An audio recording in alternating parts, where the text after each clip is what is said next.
investigate this as deeply as you can. And if at the end of the day you don't agree with me, that's fine. But I am offering a different viewpoint that I think really does get to the root of so much of what's wrong on this planet. Welcome to the Wise Traditions Podcast, sponsored by the Weston A. Price Foundation for Wise Traditions in Food, Farming, and the Healing Arts. We are your source for scientific knowledge and traditional wisdom to help you achieve optimal health. I'm your host, Toda Labrada Gore. This is episode 31, and my guest today is Lierre Keith. Lierre is a small farmer passionate about saving our planet and preserving good health.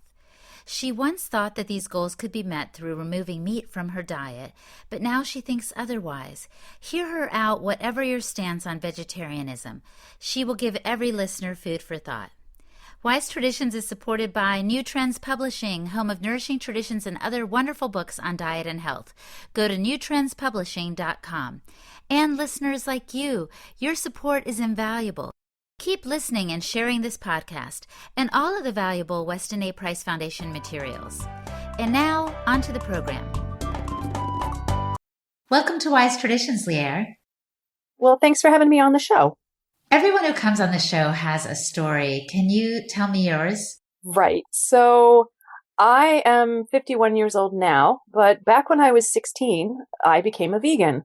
And I became a vegan the way that most people become vegetarians or vegans. And that is to say, I met somebody who already was a vegan. So it was another teenage girl who was a friend of mine, and her whole family, they were vegans.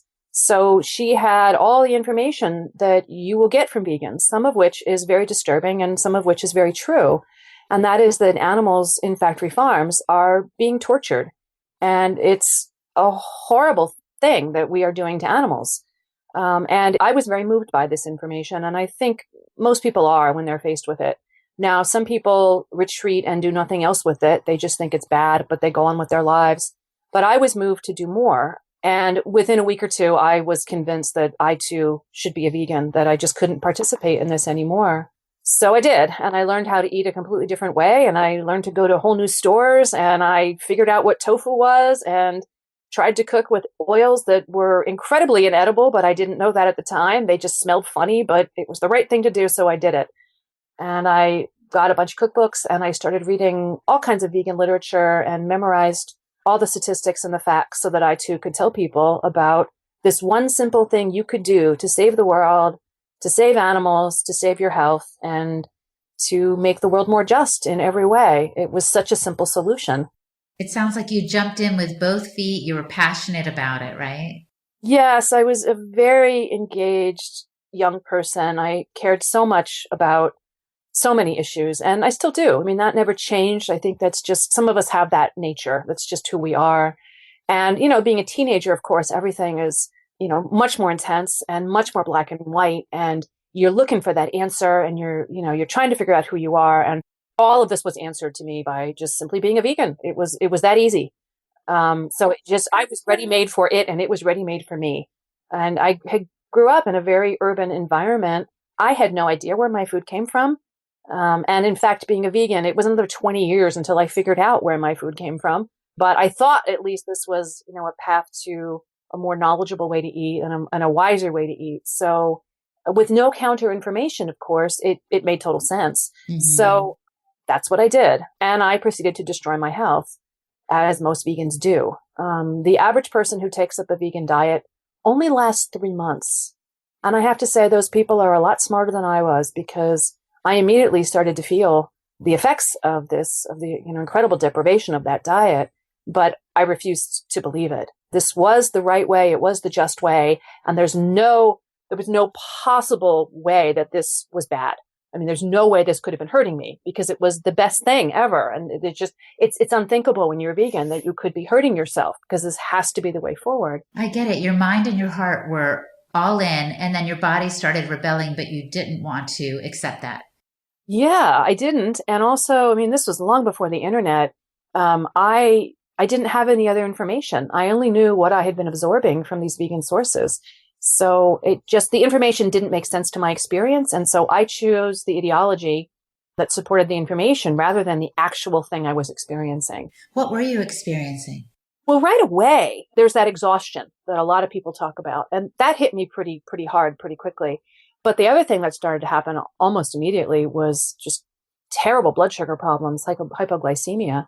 And I didn't have a word for that. I just knew I was hungry all the time and that I felt horrible if I didn't eat every few hours. And I had never experienced that before. And it was many, many years until I realized, oh, there's a name for this. And what you're doing is destroying your insulin receptors.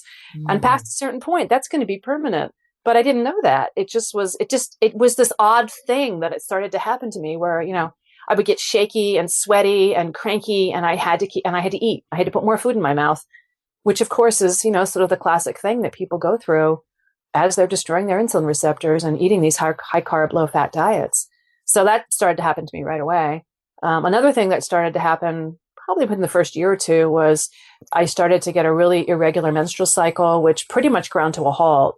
And that, of course, is very common for women who eat these kind of low fat diets. It affects men's reproductive health and sexual health as well. But I think with women, it's, you can tell more dramatically because, your menstruation stops. I understand now exactly what I was doing, but at the time, it again was just a mystery. And I, at one point did try to talk to a doctor about it. And all they could ever tell me was, well, you could go on the pill and that'll regulate, your hormones. But that just didn't seem like a good solution, to give myself, a dose of hormones that I didn't particularly want. Just didn't seem like, a solution. And they still didn't know what was wrong. And of course, none of these doctors ever once asked me, well, what are you eating? Because isn't that the most basic thing? It seems like it should be. Yeah. And I understand this now, but at the time it was like, oh, well, nobody knows. It's just kind of this mystery. Did your friend, the one that convinced you to go on this kind of a lifestyle, was your friend suffering these problems too? Or is everybody different in terms of how their body reacts to a vegan or vegetarian diet? I will tell you the truth about this friend. Twice a week, she went to McDonald's and ate a burger and a milkshake. So no, I don't think she was experiencing the same problems because she gave up twice a week. She gave in to her body's natural hungers and got some animal fat into her body. And I didn't. I was such an ideologue. I was like, no, never going to happen. And as vegans go, I was incredibly strict. But I mean, I've written very publicly about the times that I did fall off the vegan wagon. And it's a really confusing experience because you feel dramatically better and you can't figure out why.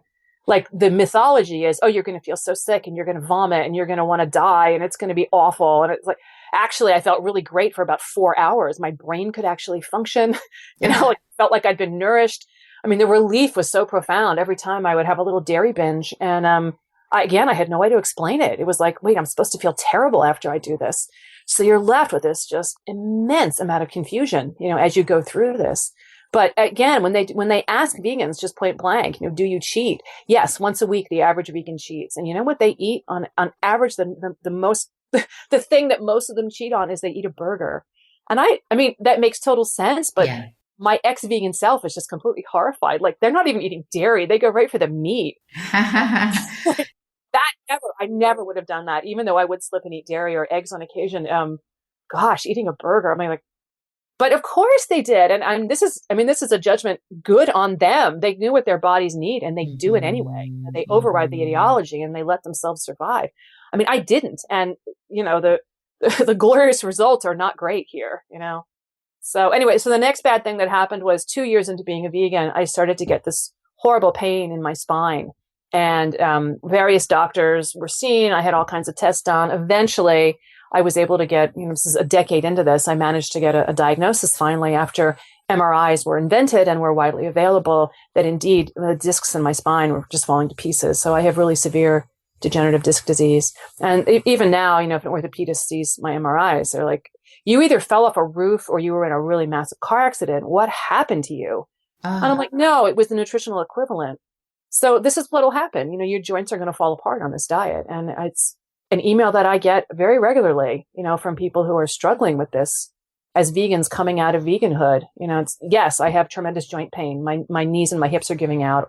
I've even met people who have ended up exactly like me with degenerative disc disease. So this is one of the places you're going to end if you keep this up for a decade or two. It's the diet simply does not meet the needs of the nutritional needs of the human template. So I got that. That's permanent. Oh my gosh, I'm so sorry. Wow. And you're not even done listing your things, are you? No, I'm not. This could go on and on. I'll try to keep it short. So I ended up, the hypoglycemia, of course, that happened. I ended up with an autoimmune disease. I have Hashimoto's. So that's an autoimmune disease of the thyroid. And the two things that are over implicated for this kind of disease are both gluten and, of course, soy. You'll notice that Hashimoto is a Japanese name, and that's the place on the planet where they eat the most soy. So, of course, and everybody wants to say, oh, but the Japanese eat soy, and isn't it wonderful? It's like, yeah, and they got all these thyroid problems. And I ended up with one. So that's the autoimmune connection. I ended up with another condition called, this is a condition that a lot of people get who are either diabetic or very hypoglycemic as well. And it's also implicated for people with Hashimoto's, but it's when your body stops producing enough hydrochloric acid to actually digest your food. So I have to take betaine hydrochloride, which is a chemical form of it, every time I eat. And that actually resolved it. But honestly, for 20 years, I felt nauseated every moment that I was awake because I couldn't digest anything that I ate. And it's called gastroparesis.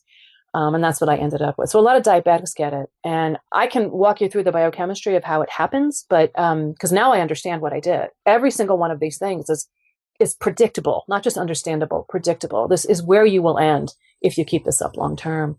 And I understood why now. It was sort of a relief to figure out, oh, wow, like all of this, it didn't just fall on me like this step by step. Like these were the deficiencies, these were the excesses, and this is how I ended up this bad. So there was that. And then I also, some of it's sort of minor, but it does affect your life. I had skin that was so dry, it would hurt, and it kept me up at night. Like it hurt that much. The day that I stopped being vegan, the first thing I started eating was eggs, which I think is pretty common for people who are trying to figure out, okay, I have to stop doing this. What am I going to eat first? And eggs sort of seem like the least harm, Yeah. So I started eating eggs, and I'm not exaggerating. 4 days later, I could move my limbs without pain because my skin could flex when I moved my arms and legs, and my entire complexion on my face changed. I woke up one morning. I was like, wow, it doesn't hurt anymore to have skin. And I was like, what have I been doing to myself for 20 years? Your skin's not supposed to hurt. And I just accepted that as normal. It doesn't happen overnight. It took a few years to get to that state. But anyway, that one healed up right away. That was great. So, yeah. And then, of course, there's the depression, anxiety, complete exhaustion, insomnia, that whole trajectory, which again is what happens when you eat a diet that simply doesn't have what your brain needs. And these diets don't. There's not enough fat, not enough protein, and your brain just can't do what it's meant to do. So you can't keep a stable mood state. I have met vegans or recovering vegans anyway, who never had any emotional problems, no mental illnesses, none of this. And, a few months into being vegan, they were OCD. They had eating disorders, depression so bad they had to be hospitalized. And again, all of this is understandable and predictable when you understand the deficiencies in this diet. So when the light bulb went off for you, it sounds like you decided to go ahead and study this field of nutrition and wellness. Did you? I don't have like a professional degree in this, but so I'm, an autodidact. It was all I was just compelled to understand. Oh. Especially after you've wrecked yourself so thoroughly and so permanently. It's like, where did this go wrong? It was supposed to be the right thing. And your identity collapses, your place in the cosmos collapses. Nothing makes any sense all of a sudden. You don't understand the world you live in anymore. And I needed to make sense of it. So part of it was, why did my body fall apart to this extent? And it was just an incredible boon finding the Weston Price information. And I'm somebody who's actually read the entire book from cover to cover, but finding, the foundation and all the information on that website was it was a lifesaver for me. I found such an incredible wealth of stuff, and all of it made sense. You could follow it back, read as much into the science as you actually wanted to. You can stop, when you feel overloaded, but it was all there. Oh, I wasn't getting any vitamin A. I wasn't getting any vitamin D. This is why you need saturated fat. Oh goodness, there actually are things called essential amino acids. And if you don't get them, you can't make serotonin in your brain. Like all of it just started to come together. Oh, and this is what soy will do to you long term. Right. Well, all of those things happened to me. So it all of a sudden, it all just fell into place. And it took 2 or 3 years of like serious reading, not just a hobby, but like really seriously trying to figure this all out. But eventually all the pieces came together. And when did you decide, oh my gosh, I have to let other people know? Well, it was interesting, of course, in my world, which, tends to be a very politicized kind of radical world where we care about things like the environment and human rights. So many people have been told, the best thing you can do in your personal life is be a vegan. So forever, I was bumping into people who were still doing it, and I could see that they were hurting themselves. There was no question. They would be very upfront about their health problems. And when you say, I think your diet might have something to do with this, I've actually been where you are. Of course, it can be a lot of conflict. It can be a lot of confusion for people. And I ended up having the same conversation about, 50 times. And it was the same conversation. It would take 2 or 3 hours. And I would start with, okay, well, these are the health problems. These are the reasons that, we should all be against factory farming. But in fact, it's animals are not the problem here. The problem is agriculture. Mm-hmm. And, this is not a way to feed hungry people. This is the economics of this. And all of the different reasons that I had been given for being a vegan, this is why I called it, my book is called The Vegetarian Myth. It's not called The Vegetarian Lie, because I think the impulse is correct. And sometimes the information is also correct. But they're missing so much other information that it ends up being an untruthful solution. So having had that conversation of maybe 50 times, and it's a long conversation because people get very engaged. I just thought, I can't keep having this conversation one-on-one. This has to be out in public. Mm-hmm. So that was one motivation. But the other motivation is really my survivor mission, they call it. And I really feel for the young, impassioned teenagers out there who stumble onto this vegan information and they think this is the way forward. And I know what's going to happen to them. They're going to destroy their bodies. They're going to lose a few years to mental health issues, depression, and exhaustion. If they keep up as long as I did, they will end up with permanent damage. And at the end of the day, they won't have saved any animals. They won't have saved the planet, and they won't have fed any hungry people. None of that turns out to be true. So I wanted to put it all in one place and say, your impulses are correct. There is a lot wrong on this planet, but this is not the solution. If you understand the problem in a much bigger way, you may come up with very different solutions than being a vegan. And I hope you do, because that one's not really going to work. We want to pause for just a moment and thank those who help keep this podcast going. Have you seen the Nourishing Traditions Cookbook for Children? Everyone in your family will love this spiral-bound, fully illustrated version of Nourishing Traditions. It's available at bookstores, online booksellers, and at newtrendspublishing.com. And keep in mind that case orders are 50% off at newtrendspublishing.com. And people like you. The Weston A. Price Foundation is committed to teaching solid dietary principles and making nutrient-dense food available to people from all walks of life all over the world. When you make a donation to the Weston A. Price Foundation, it supports educational projects, research, overseas outreach, and this podcast. So please give a gift of any size today. Just go to the website westonaprice.org and click on the donate button on either sidebar. And now back to the program. Hey, Lierre, can you hit on those 3 things you just mentioned and kind of tackle them one by one? You're not going to feed the planet, you're not going to save animals, and you're not going to feed hungry people. Can you touch on those 3 things and explain how it is that veganism doesn't address those concerns? Yeah. So everything that vegans and animal rights people say about factory farming is true. And I don't think that that's even debatable. Mm-hmm. It's really horrible what's happening to sentient beings. And I think that's something that, we all should care about, and we need to see more change on, because it's just dreadful. But having said that, the problem with the vegan outlook is that what you're left eating then is a plant-based diet, and they're agricultural foods. So we have to understand what agriculture is. And this took me many years to understand. I really had to try it myself, and then do a lot of reading and a lot of research. But this is agriculture, okay? And this is agriculture as it is, not on a bad day. This is the process of agriculture. You take a piece of land, you clear every living thing off it, and I mean down to the bacteria, and then you plant it just for human use. And what this has meant across the globe is mass extinction, because all of those plants and animals that used to have a home there have nowhere to go.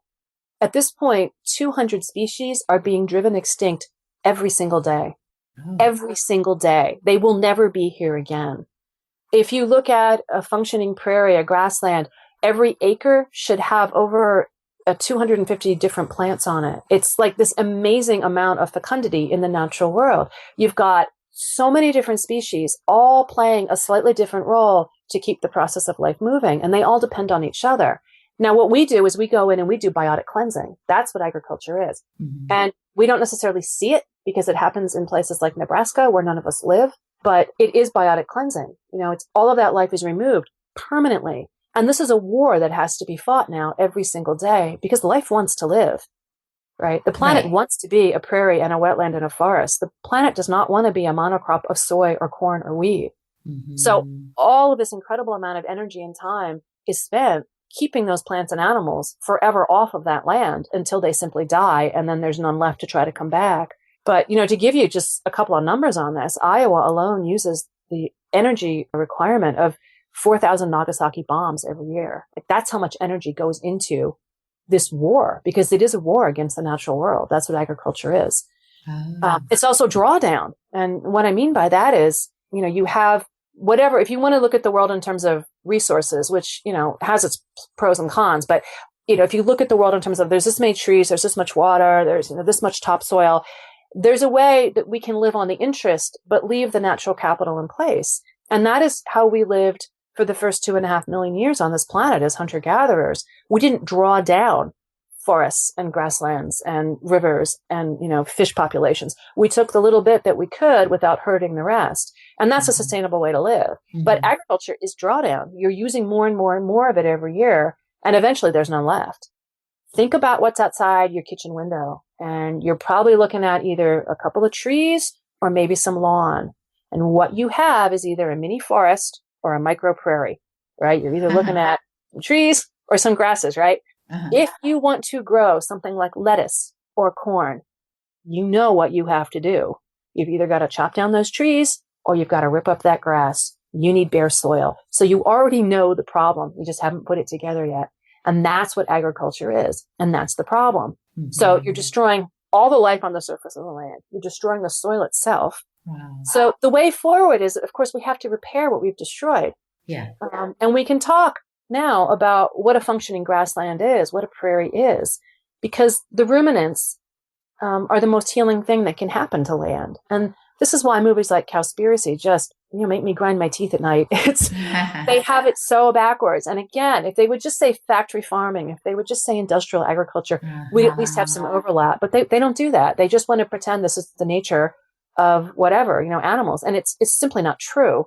We can start with this. Before the European colonizers, hit this continent and decided to destroy it, there were probably 60 million bison. There were maybe 40 million pronghorn antelopes. There were 10 million elk, 10 million mule deer, maybe 2 million mountain sheep, untold numbers of prairie dogs. There's no possible way that those animals were destroying anything. Right. Every year you could come back and find more abundance. The place was paradise. Mm-hmm. There was more and more topsoil every year, more and more resilience. And what destroyed it was agriculture, right? Mm-hmm. So when they try to blame, ruminants for destroying the planet, it's like, we've traded in all of that abundance, all of those animals, millions of animals for what? 40 million really sick cows? It doesn't even make sense. Right. How could they be the problem?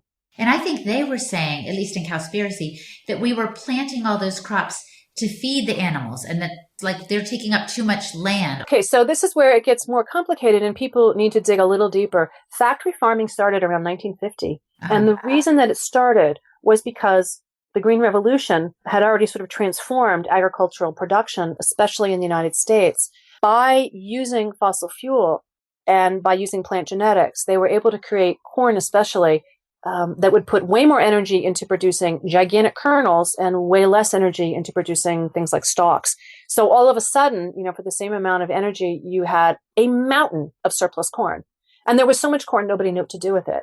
And all of a sudden, with corn costing pennies, for hundreds of pounds, it made economic sense for the first time ever in history to take animals off their natural habitat and off their natural diet, put them essentially in cities, in cement floored steel buildings, and feed them this bizarre diet of corn. They are not meant to eat corn. When you feed corn to cows, it kills them. They can really only survive on those feedlot diets for about 60 days. Past that, they all just drop dead. The stuff is way too acid for their stomachs. It burns holes in their stomachs, poisons their blood, their livers go bad. These animals are miserable. There's no question. And that's what it does to them. It kills them. But the one thing it does do is it makes them really fat really quickly, which frankly is the same thing that it does to us.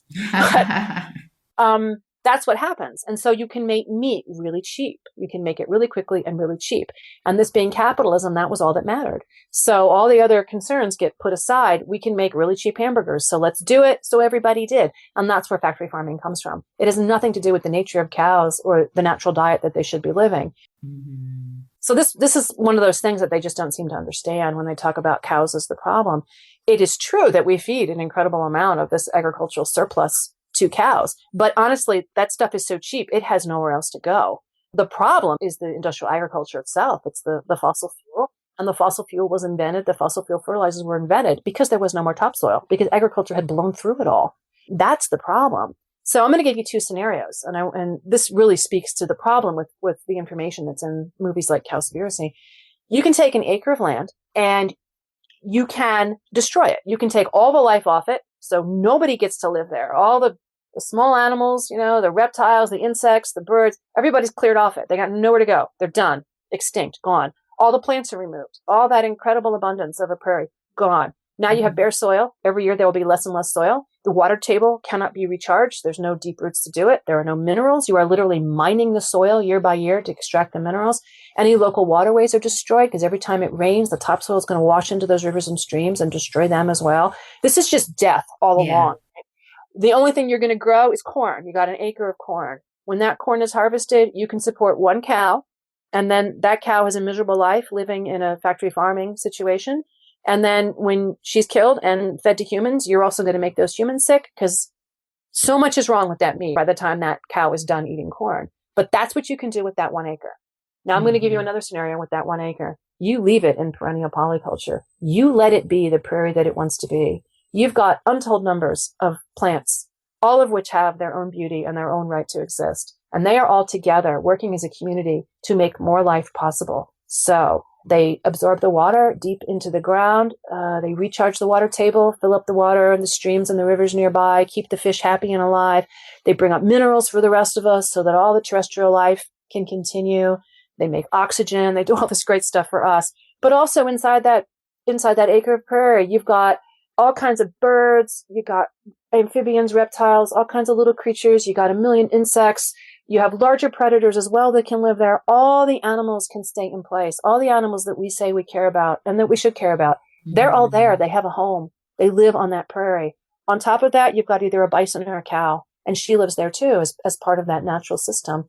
And at the end of her life, you can harvest that cow and make incredibly good food for humans, food that matches our nutritional profile exactly. You could come back in 10,000 years. The only thing different in that scenario is more topsoil. Okay, more resilience, more life. Right, the opposite. Exact opposite. And I understand why the Cowspiracy people don't like that first scenario. I don't like it either. But the answer is not more of the same. The answer isn't simply to keep doing that, only feed all that corn to humans. The answer is to stop and to repair and to take our place again as participants in those biotic communities rather than imposing ourselves across them. Now, Lierre, I understand that your next book is going to deal with some of these issues. Is that right? Yeah, I have a book that I'm writing with two friends, and we're talking about a lot of this in the book. That's fantastic. Okay, Lierre, so tell me more about point number 3, because I think we already touched on saving the animals just from your description of how cows thrive on a more natural diet. How do vegetarians think they're helping humankind? So it's this very simple equation. If you feed 18 pounds of grain to a cow, you could instead take those 18 pounds of grain and give them to a human being. And this seems like a really simple argument. I've said it for 20 years myself. The problem is that that's not how economics work. If there are poor people on this planet, and certainly there are many, the reason that they don't have access to that grain is because, well, two reasons. On a surface level, they don't have money to buy it. But on a deeper level, why aren't they able to make their own food? And more over the last 50 years, the reason that they can't make their own food, it's not that they don't know how. People everywhere know how to make their own food. I mean, we wouldn't be here if we hadn't figured that out. The reason that they can't provide their own food is because of something called agricultural dumping.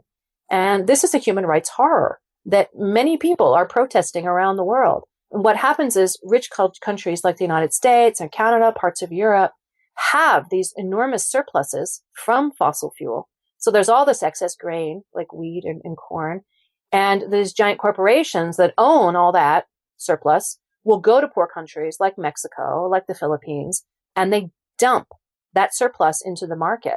And they can sell it at about half the cost that local farmers can produce it for their own communities. And what this has meant is mass misery across the third world, because all of these once self-sufficient, proud, happy people have been driven off their farms and into urban squalor. There's no way you can compete when somebody else is offering your same product at half the price. Mm-hmm.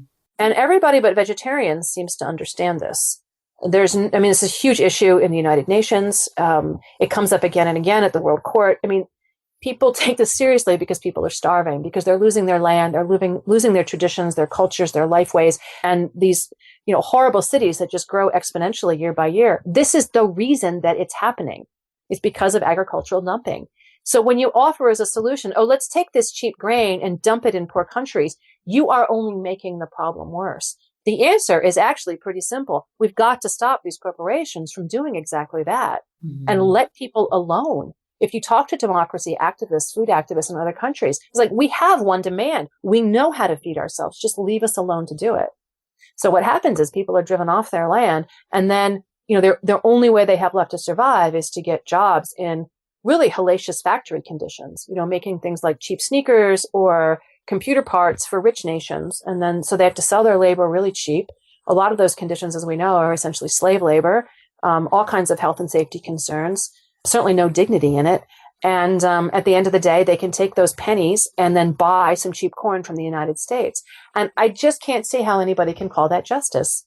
This is the exact model. It's called colonialism. And I think in any other instance, people who are progressively minded understand that this is not justice in any way, that this is part of globally what's gone wrong on this planet. But when it comes to food, all of a sudden it's the solution rather than the problem. And it doesn't make any sense. So I would ask people to think a little more deeply about this. The 18 pounds of grain that goes to feed the cow. That's true. And it shouldn't go to feed that cow. But the answer isn't, to dump it on poor people who then will have their traditional lifeways destroyed by those cheap consumer goods.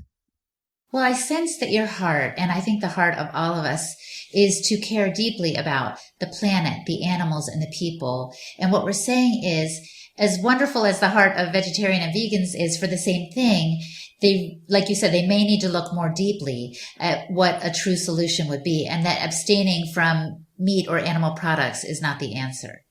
I always try to emphasize that the values that underlie the vegan ethic are not the problem. So justice and compassion and sustainability, those are the only things that are going to get us to the world that we need. And it's the motivating ethic of my life. And I know it's the motivating ethic of their lives. You don't become a vegan easily, and you don't suffer that kind of deprivation without something really motivating you. So these are the people who care the most, about animals and about the planet. And I really want them to understand that the solution they're being offered does not address the roots of the problem. So this is really a conversation that's about information more than it is about values. And that can be hard for people to hear, but it really is the truth. So, investigate this as deeply as you can. And if at the end of the day you don't agree with me, that's fine. But I am offering a different viewpoint that I think really does get to the root of so much of what's wrong on this planet. Absolutely. So in closing, as we start to wrap up, Lierre, what would you recommend that our listeners do if they want to improve their health?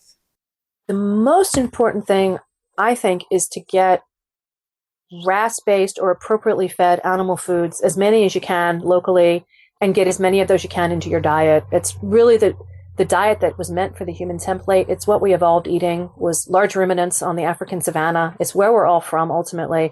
And that was the diet that let us become human. That was when our brains went, from small to incredibly large. 25% of our energy needs go right to our brains. We got huge brains and we have small digestive systems. And that means nutrient dense food. So the animals that match that template, are going to be the ones that are the grass fed.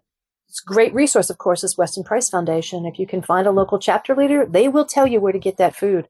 More and more, even in mainstream supermarkets, I'm seeing grass-fed beef for sale, pasture-raised eggs. Best if you can go to that farm directly. The reason that's best is, first of all, you can see for yourself whether this is good or not, whether they're doing things well or not. You can see the health of the animals, the health of the soil. Are these animals being treated compassionately? Do they have the lives they deserve? Make a commitment to doing that, even if it costs a little more. But you're also directly supporting that farmer. And if that farmer can get full price for his or her products, they will stay in business. That can be the difference between paying the mortgage, getting the new roof, saving for your college education for your kids, and going under. Is just having enough people come to the farm and actually buy. You're supporting an entire local community when you do that. A whole rural community can stay alive from that one farm. That's the anchor. And so talk about sustainability, right? Talk about making a difference on the planet. It's so important to understand how all of this is connected. So another really great resource is eatwild.com, which is Jo Robinson. And she has a state-by-state directory of farms that are doing this right. So you can click on her website, click on your state, and then you can find farms all over that are, that either have chicken or beef or eggs or raw milk or whatever it is you're looking for. And even if it means once a month you have to drive for an hour to get it, you're doing an incredibly good thing for animals, for the earth, for rural communities, for economic justice, and absolutely for your health. That is the food you should be eating. And the more of it you get, the healthier you will be. Lierre, thank you for taking time today. We really enjoyed the conversation. Oh, thank you. And I just, I hope people can open their hearts and listen, because I know this is hard information at first, but it's worth engaging. If you've engaged far enough that you've gotten this far, then just don't give up, because I know it's hard, but it's worth it in the end. This is episode 31, and my guest today was Lierre Keith. To learn more about Lierre, visit her website, lierrekeith.com. She is the author of 6 books, including The Vegetarian Myth, Food, Justice, and Sustainability. Thanks for listening today. Our website, westinaprice.org, offers free resources to address your questions and support your journey to health. You'll find videos, articles, and brochures covering a broad variety of health topics. Wise Traditions is brought to you by the Weston A. Price Foundation for Wise Traditions in Food, Farming, and the Healing Arts. The content of this podcast is provided for informational purposes only and is not intended as a substitute for medical advice.